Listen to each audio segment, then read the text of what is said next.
Welcome to another exciting episode of Financial News in Review. Is the economy on the brink of disaster? We'll break down the latest warnings about a recession and what the housing market signals mean for your investments. Expert predictions on a stock market crash will have you on the edge of your seat, and we'll uncover what's next for Bitcoin. Don't miss this critical financial news review. Your wallet could depend on it. Today, we'll cover the most important insights from top financial minds. Chris Vermeulen reveals the explosive rotation in the market. Jeff Snyder warns about the yield curve's troubling signal. Craig Hemke discusses how to navigate today's market gap down. Sean Boyd dives into gold's surge and Arctic defense. Michael Silva talks history-making moves in the Russell 2000. Matthew Piepenburg on upcoming social unrest and U.S. economic turmoil. Welcome to the David Lynn Show on YouTube. We're here to unpack the latest market trends with Chris Vermeulen, Chief Market Strategist at TheTechnicalTraders. Ever wondered why small caps are soaring while tech is tanking? Let's dive in. That's right. Chris has some fascinating insights into the current market rotation and what's driving these moves. Strap in, folks. All right, so what's the core takeaway from Chris's analysis? Chris's main thesis is that there's a significant market rotation happening. Tech stocks are under pressure while small caps are soaring. This shift is influenced by potential political events and reactions to economic data. Interesting. Let's break down the key points, starting with the market reaction. What's happening there? The market is rotating from tech stocks to small caps. This was notably influenced by the June CPI report, which showed lower inflation and increased the chance of a rate cut by the Fed. And how are small caps performing in this scenario? Small caps are exploding higher. This is partly due to political factors like potential tax cuts if Trump gets elected, along with institutional investors moving out of tech stocks. Speaking of tech stocks, what's causing the sell-off there? Tech stocks are experiencing heavy volume selling, possibly from institutional profit-taking. A downtrend in tech could pull the entire market down, changing the overall market bias quickly. All right, time to gaze into the crystal ball. What are Chris's predictions? First up, Chris predicts that small caps might see a final squeeze before a significant downturn. He also foresees a market correction once tech stocks confirm a downtrend. On the metals front, gold could hit $27.50 per ounce and silver up to $38. Interesting. And what about Bitcoin? Bitcoin could potentially reach up to $113,000 if it breaks past current resistance levels.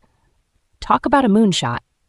Wrapping it all up, what are the big takeaways? Chris emphasizes strategic caution during this volatile period. Keep a close eye on market trends, especially in tech and small caps. He remains bullish on precious metals and cryptocurrencies, predicting their potential rise soon. Welcome to Eurodollar University on YouTube. Buckle up, everyone.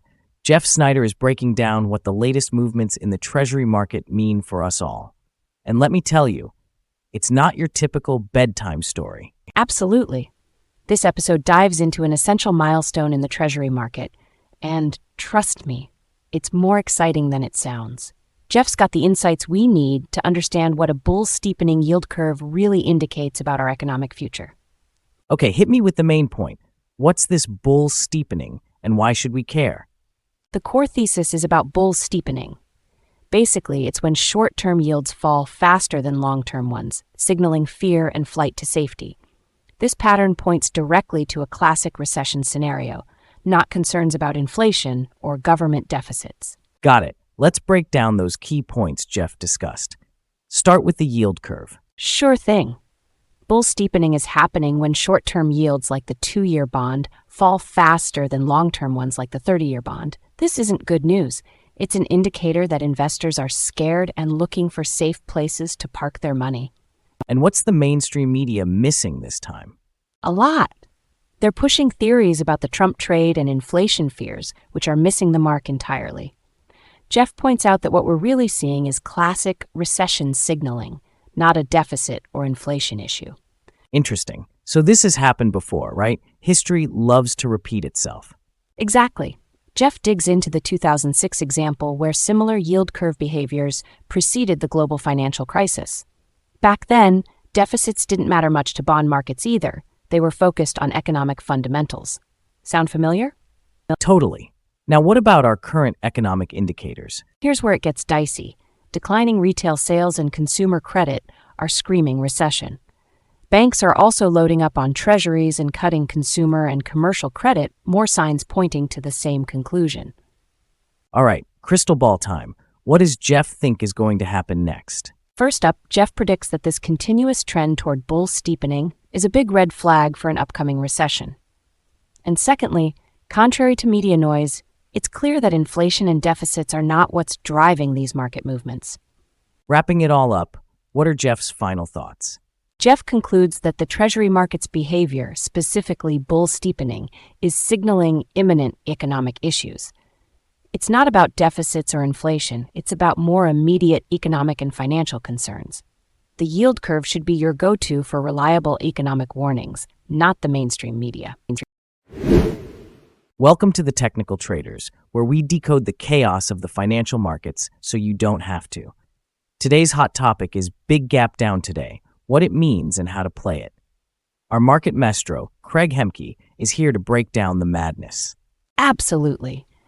Craig dives into the giant gap down in the S&P 500, deciphering the panic and bizarre market movements we're seeing right now. It's like trying to read tea leaves, but with graphs and charts. So, what's the main scoop here? What's Craig's big takeaway from today's market movements? The big idea is that today's sharp gap down in the S&P 500, amid heavy sell-offs in large caps and buying sprees in small caps, signals a chaotic yet intriguing market phase. Craig suggests this pullback might be an opportunity rather than a disaster. Let's dig into those key points. What's driving this market madness? First up, Craig notes a peculiar behavior in the market.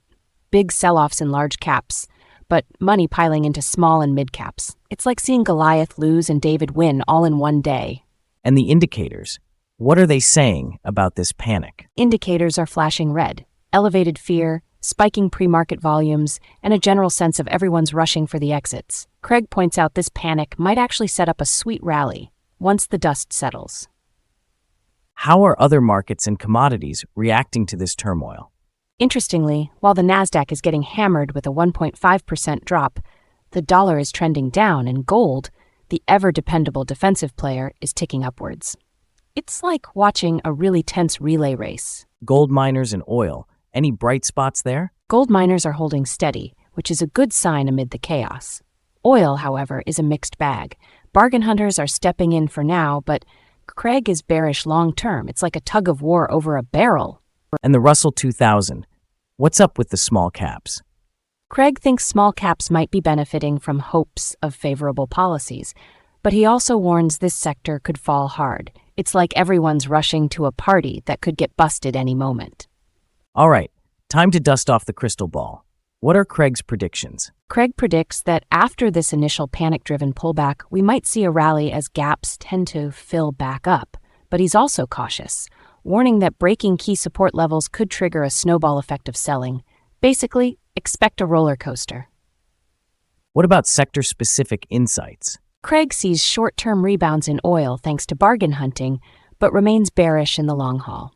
As for small caps, their current strength might be a harbinger of broader market instability if the large cap sell-off continues. All right, let's wrap it up. What are the big takeaways from Craig today?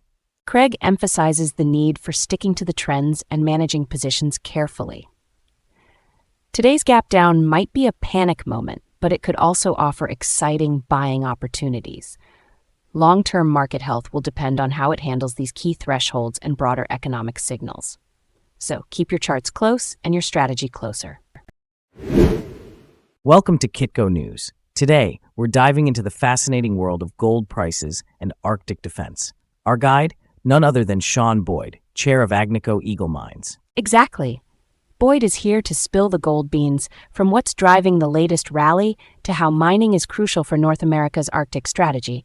Buckle up. It's going to be a glittering conversation. Okay, let's get straight to the core of Boyd's discussion. What key points does he make about the surge in gold prices? Boyd emphasizes that the surge is driven by cooling inflation, potential rate cuts, and geopolitical instability. It's like a perfect storm for gold investors. Interesting.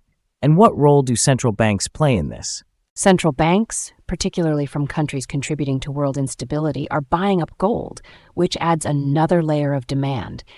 It's like they're hedging their bets. All right, let's break down some key points. First up, what's Boyd's take on how Agnico Eagle is managing costs? Agnico Eagle's strategy involves focusing on key regions like Quebec and Ontario while leveraging global operations to manage costs. Think of it as mining's greatest hits playlist. Now, Boyd also talks about the Arctic. Why is that area getting so much attention? The Arctic is turning into a strategic chessboard.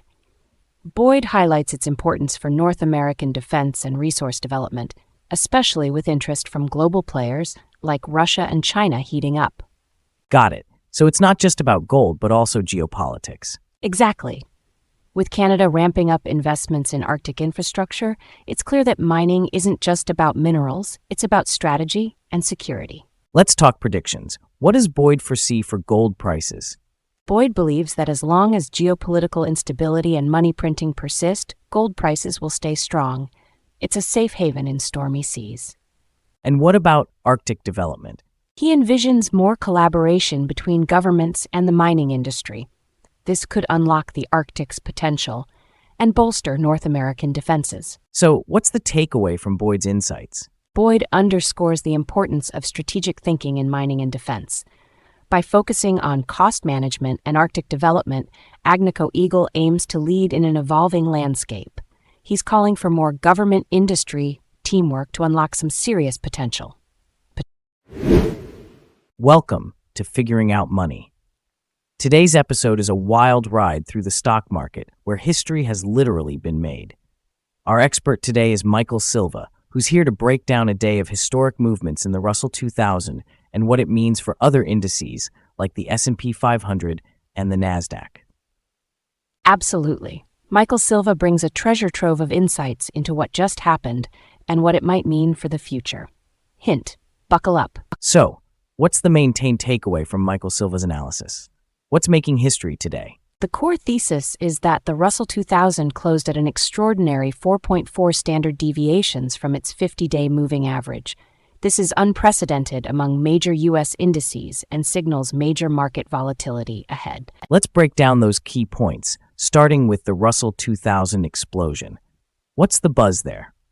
Well, the Russell 2000 had an insane day, closing at 4.4 standard deviations from its 50-day moving average. That's like seeing Bigfoot riding a unicorn, completely unheard of in major indices. And what does this mean for other indices like the S&P 500 and NASDAQ?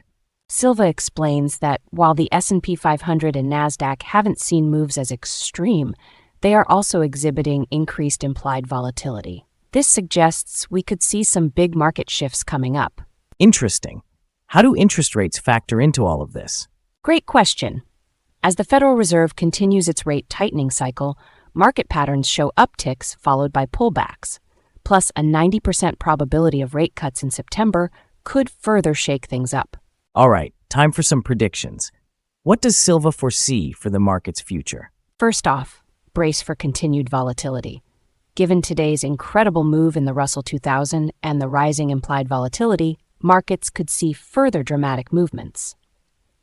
Secondly, if the Federal Reserve cuts rates as predicted, we might witness even higher market peaks and valleys. What about economic indicators?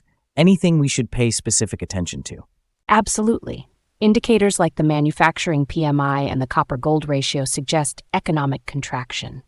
Historically, this aligns with increased market volatility, so it's something to watch closely. Wrapping it all up, what are the big takeaways from Silva's analysis? Silva emphasizes that while today's move is a landmark event, it serves as a caution for potential future volatility. Investors should stay vigilant and be ready to capitalize on market swings while navigating these stormy seas ahead.